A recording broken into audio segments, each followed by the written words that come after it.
Ito ang balita ngayon, trending at pinag-uusapan ngayon sa mundo ng social media. Ang di umanay balitang, anong kaalaman at kakayahan ng isang Itbulaga joker laban sa kakayahan at kaalaman ng isang veteranong lawyer? Ito ang tanong ng taong bayan matapos na bisto na pumayag na iditini sa PNP custody ang di umano'y sinungaling na DPWH 1st District Engineer Grace Hernandez na tila isa sa mga sangkot sa manumalyang DPWH project na nauna nang na-cite in contempt ng Senado at matapos nila na bisto na tila sunod-sunuran na lang raw umano sa kung ano ang utos ng Speaker of the House na si Speaker Martin Romualdez Itbulaga School Bukol Tito Soto. Ipinoprotestang bumabana sa kanyang pwesto bilang Senate President ng Senado. Ito ang panawagan ng taong bayan at ugong-ugong sa mundo ng social media matapos tila huling-huli mismo sa mata ng maraming Pilipino ang di umano'y pagkabayas at one-sided nito na tila pilit idinidikit ang pangalan ng mga Duterte tungkol sa kontrobersyal na flood control project at ang tila pagiging sunod-sunuran umano nito sa kung ano ang utos ni Speaker Romualdez. Gaano kaya ito katotoo mga kababayan? Ating alamin. Pero bago ang lahat, kung bago ka pa lamang sa aming channel, please huwag kalimutang mag-like, subscribe at i-click ang notification bell para mas maging updated ka palalo sa lahat pa ng bagong video na i-upload namin. At eto na nga mga kababayan, matapos ang pahayag ni Tito Soto na, I quote, "As I said before, I will do everything in my capacity to ensure that this Senate will remain cooperative but independent, balanced, transparent, and sincere." Unquote. Hindi naman nakapagpigil na tila tumaas ang kilay at mag-react si Tio Moreno sa pamamagitan ng kanyang FB post. Ayon pa sa kanya, out of delicadeza, Vicente Tito Soto should step down as Senate President. Why? Because he does not honor his own words. He promised that the Senate would remain independent. But how can you claim independence when a single call from Martin Romualdez is enough for you to bend? You speak of balance. But how is that balance when you ignore the decision of the Senate Blue Ribbon Committee under Senator Rodante Marcoleta and simplify followed Romualdez wishes regarding the custody of Engineer Grace Hernandez? You claim transparency, yet where is the transparency when you bypass your fellow senators and make a unilateral decisions that contradict the consensus of the body? Isang tawag lang pala ni Romualdez na kapag decide na bigla, tang na, Itbulaga nga. Context on the transfer of Engineer Grace to PNP Custodial Center disregarding the earlier detention order of the Blue Ribbon Committee. May quote si Soto sa record, kailangan nating magbigay sa request ng Speaker. Ang Speaker mismo ang tumawag sa akin. Malinaw dito na Soto bows to the Speaker to the whom he owns his position at the expense of the Senate independence. End of quote. Hindi naman nakapagpigil si Congressman Kiko Barzaga na tila supalpalin at sampalin ng katotohanan si Itbulaga School Bukol Tito Soto matapos ang di umano'y naging pagkabayas nito. Naging sunod-sunuran sa utos ni Speaker Romualdez na hindi niya kayang pangalanan sa kabila na dawit na ang pangalan di umano ni Speaker na isa sa ibinunyag ng mag-asawang Diskaya. Ayon pa sa kanyang post response to a comment made by Senator Tito Soto, Epal, gamit pa si Vico.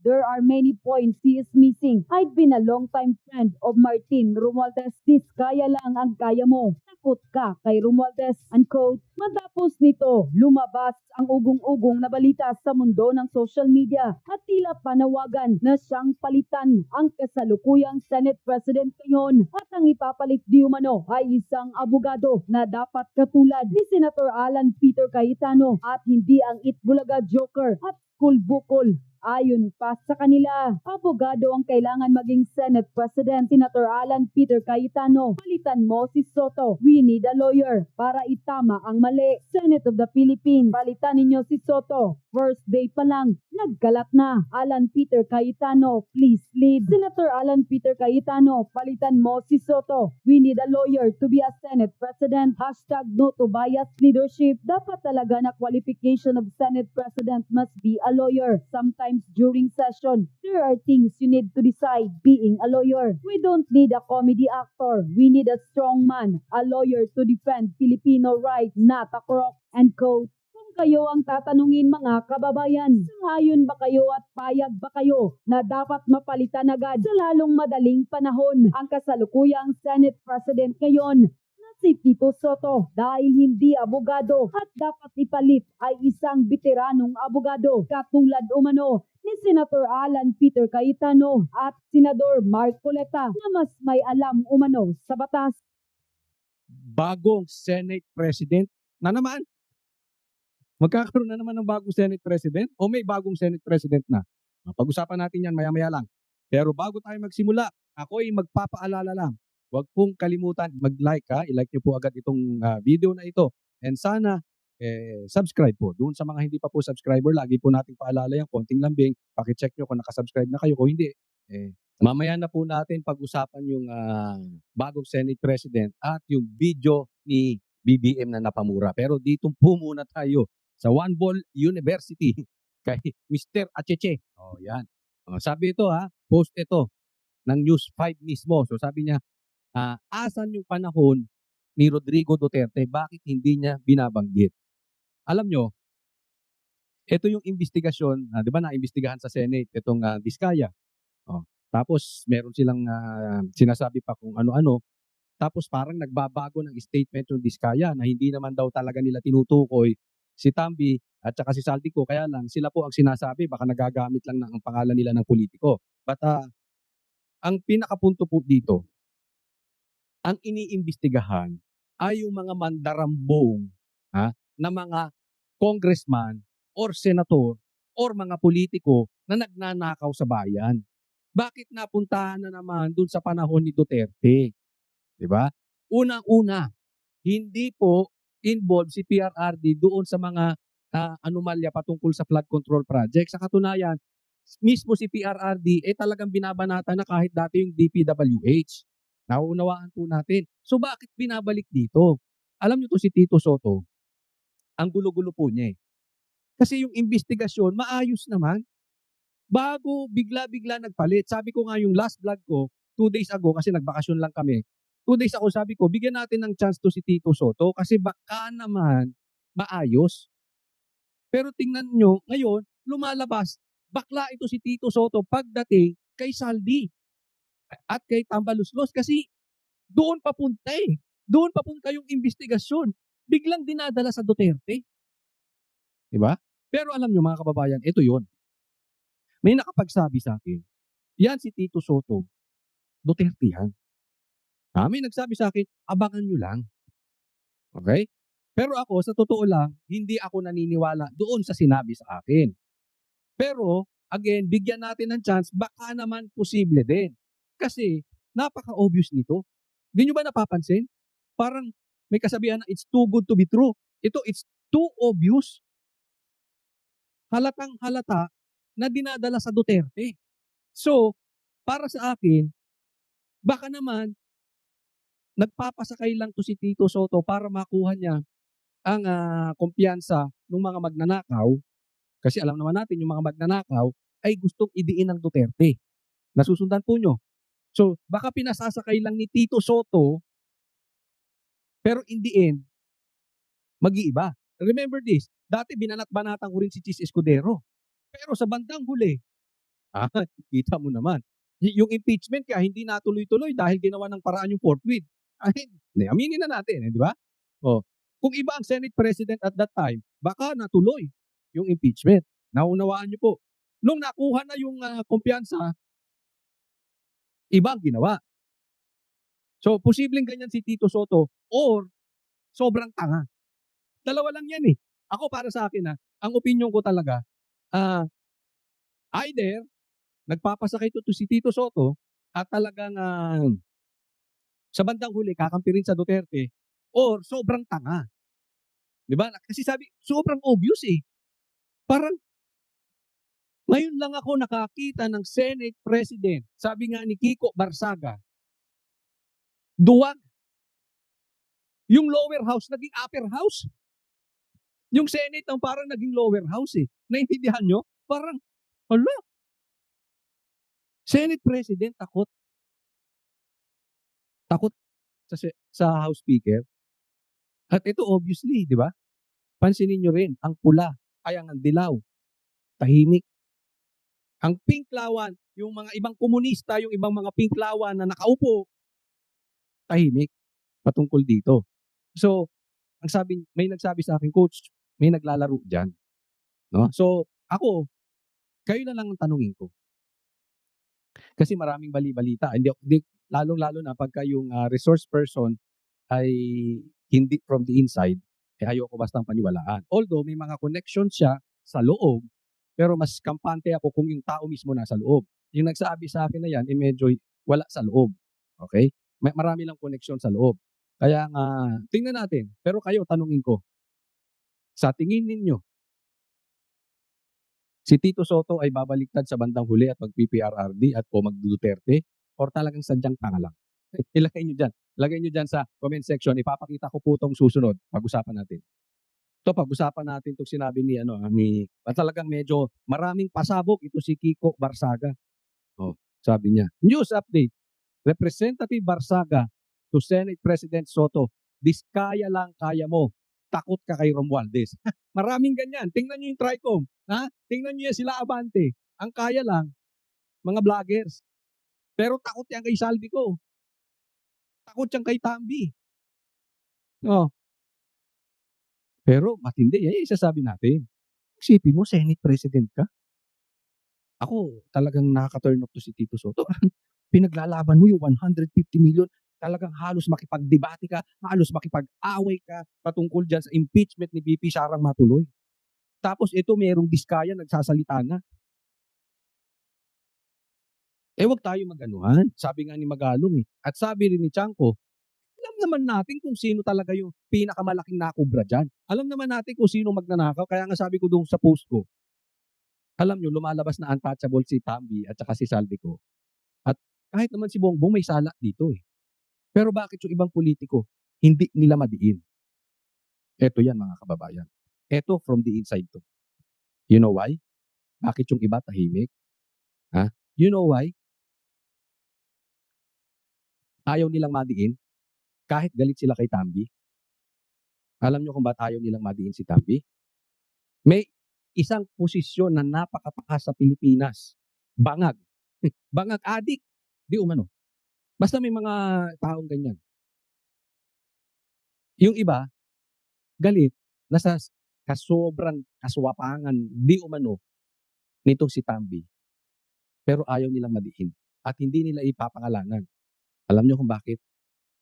Madungis din. Madumi rin. Hindi lang kasing dungis ni Tambi.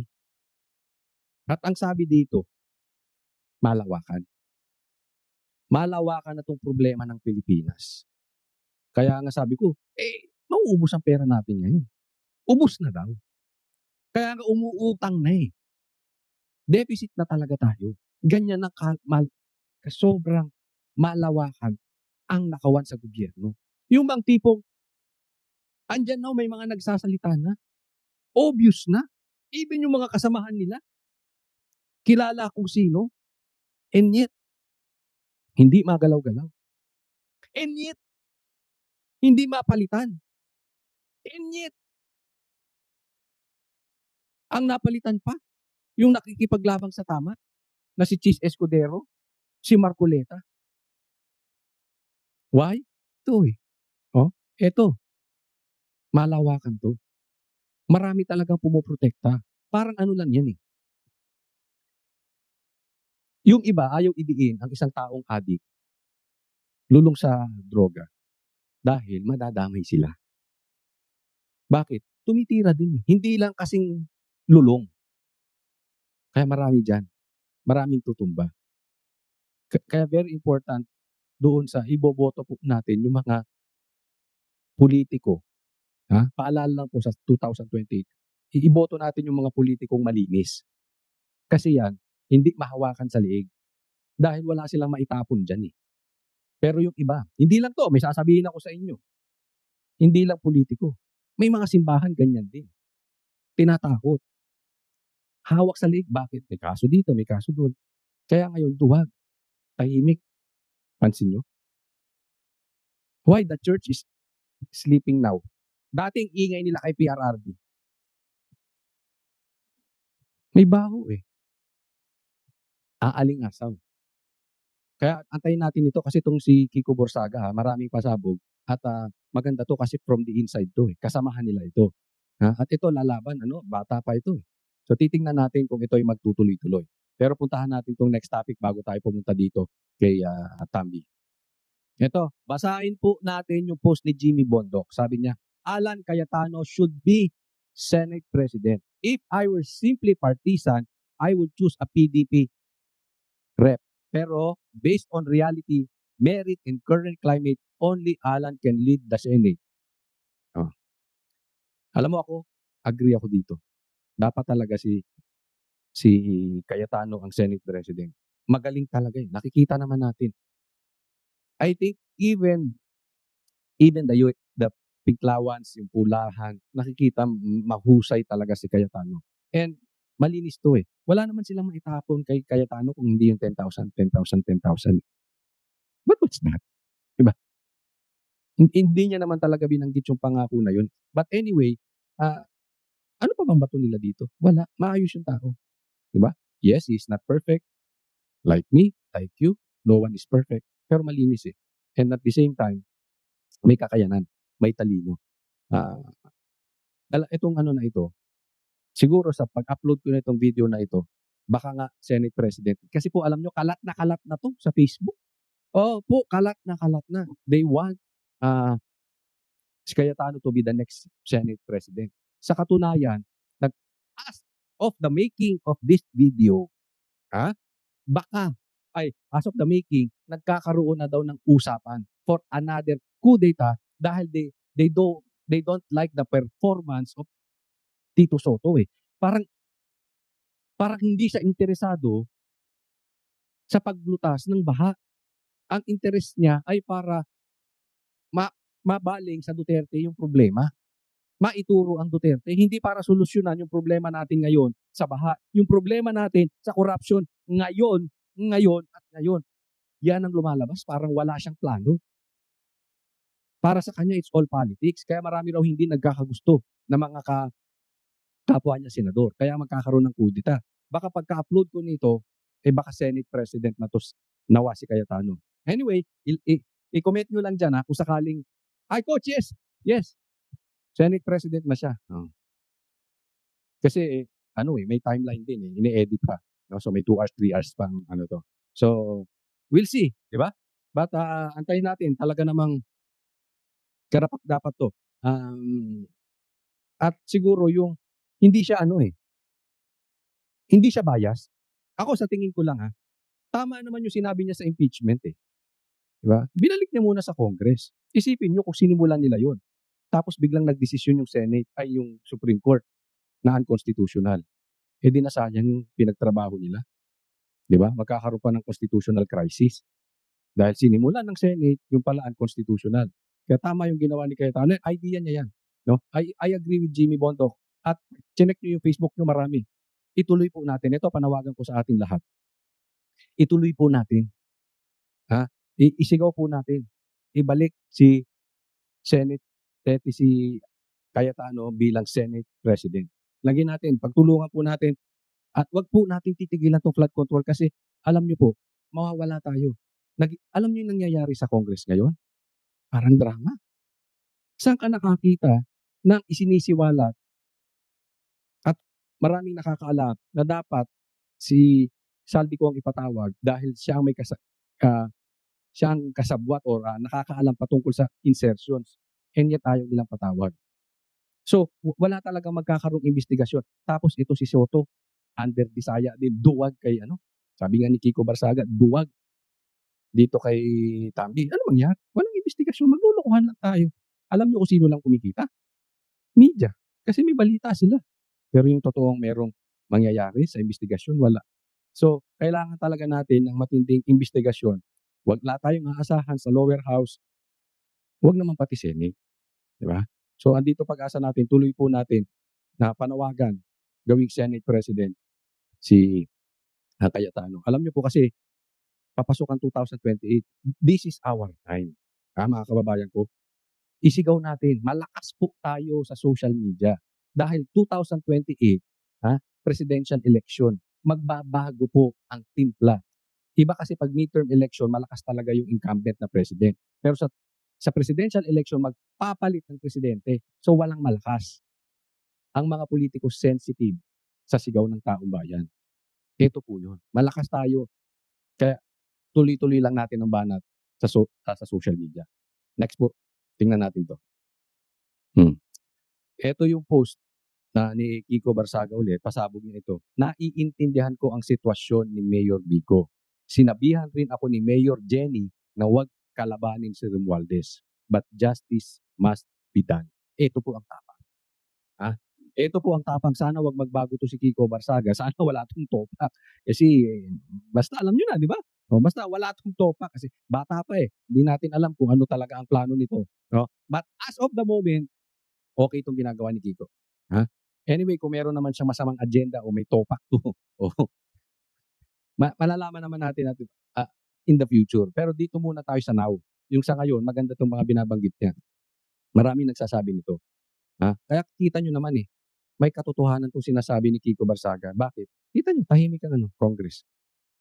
Kasi ang style niyan, ginawa yan sa Banateros eh. Diba? Ooperan ka, pag di ka maoperan, didemanda ka, yung gano'n.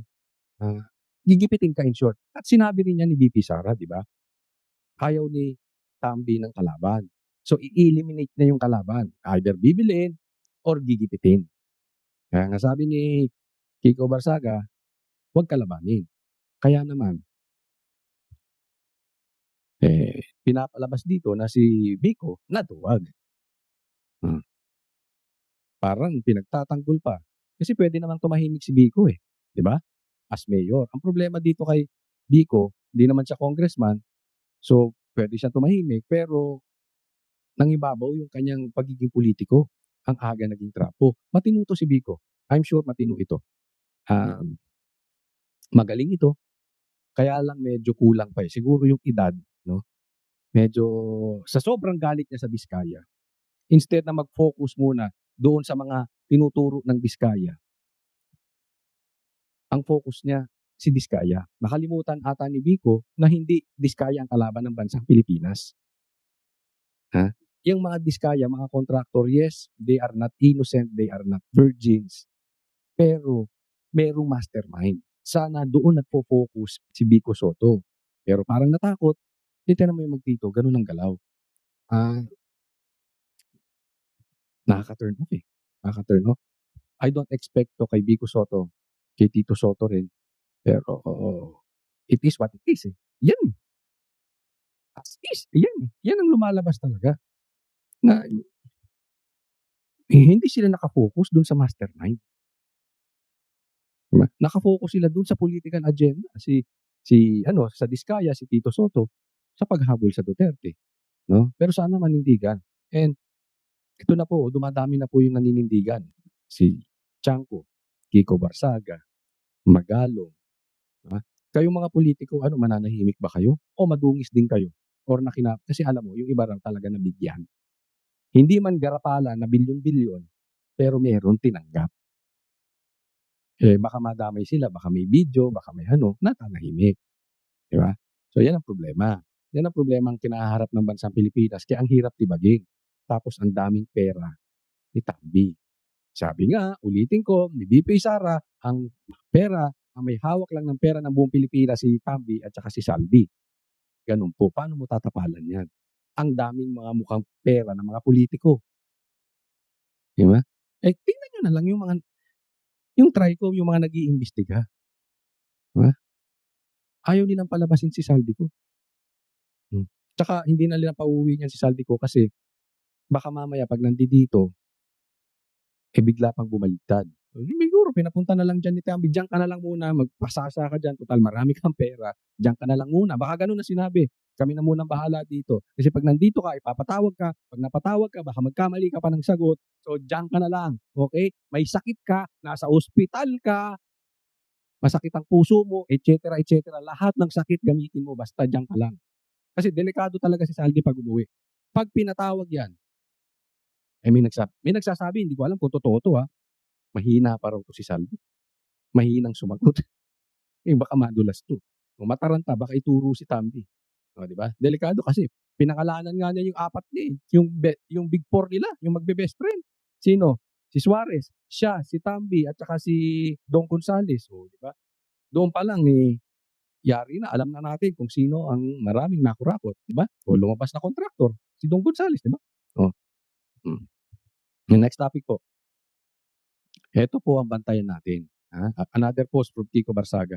Kung kaya ni Senator Lacson si Saldico at Romualdez sa Blue Ribbon, the goods. Pag hindi, parehas lang sila ni Tito Soto na duwag. Trapo. Di ba? Kasi ang issue dito, binanggit na po sila ni Diskaya. Okay? Kung sa tingin nila nagsisinungaling si Diskaya or hindi po yun ang issue.